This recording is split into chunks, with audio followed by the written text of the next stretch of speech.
অখিল গগৈ কাৰো হ'ব নোৱাৰে 1 নম্বৰ কথা 2 নম্বৰ কথা ভূপেন বৰা কাৰো হ'ব নোৱাৰে যেহেতু দুইজনে কাৰো হ'ব নোৱাৰে ভূপেন বৰা নিজেও লয়েল নহয় পাৰ্টিৰ কাৰণে অখিল গগৈ নিজেও লয়েল নহয় পাৰ্টিৰ কাৰণে কাৰণ গাদ্দাৰী কৰি অখিল গগৈ আজি কংগ্ৰেছৰ বুকুচাত উঠি ইলেকশ্যন খেলিছে যি কংগ্ৰেছক গালি পাৰি তেওঁ নেতা হ'ল সেই কংগ্ৰেছৰ আজি ভজনপ্ৰিয় হ'ল গতিকে এনেকৈ ভূপেন বৰা এনেকুৱা দিনত থাকে কংগ্ৰেছৰ লগত ৰাতি থাকে বিজেপিৰ লগত মুখ্যমন্ত্ৰীটো সদায় কৈ আছে যে 26ত তেওঁ আমাৰ বিধায়ক হ'ব বুলি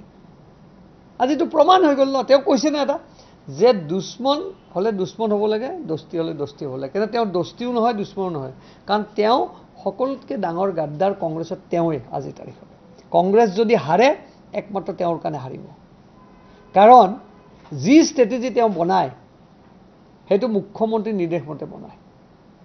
একদম মই ক্লিয়াৰ কৈছোঁ ইয়াত তেওঁ যি বুজে বুজি পাব কিমান দিন মুখ্যমন্ত্ৰী তেওঁক ক'লে যে 26ত তেওঁ বিধায়ক হ'ব আমাৰ এটা কাউণ্টাৰ দিলে আৰু তেওঁ গুৰুজনক ভাল পাইতো অন্তৰৰ হাত চুই কওকচোন যে মুখ্যমন্ত্ৰীৰ তেওঁৰ সম্পৰ্ক নাই বুলি কওক তেওঁ হাত চুই আপোনালোকে শপত লৈ সোধক যে মুখ্যমন্ত্ৰীৰ লগত তেওঁৰ সম্পৰ্ক আছে নাই বাকি বাদ দিয়ক কংগ্ৰেছ দলৰ সভাপতি তেওঁ য'ত ৰজাই ছুপাৰ গাদ্দাৰ সেইকাৰণে মই কৈছোঁ কি দস্তি হলে দস্তি হ'ব লাগে এনিমি হলে এনিমি হ'ব লাগে ফ্ৰেণ্ডশ্বিপ হলে ফ্ৰেণ্ডশ্বিপ হলে হ'ব লাগে তেওঁ ফ্ৰেণ্ডশ্বিপৰো ৰিলেশ্যন নাজানে এনিমিৰো ৰিলেশ্যন নাজানে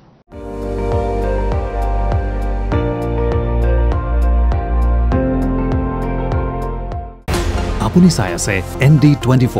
সৰ্বশ্ৰেষ্ঠ নহয় সৰ্বোত্তমৰ দৌৰত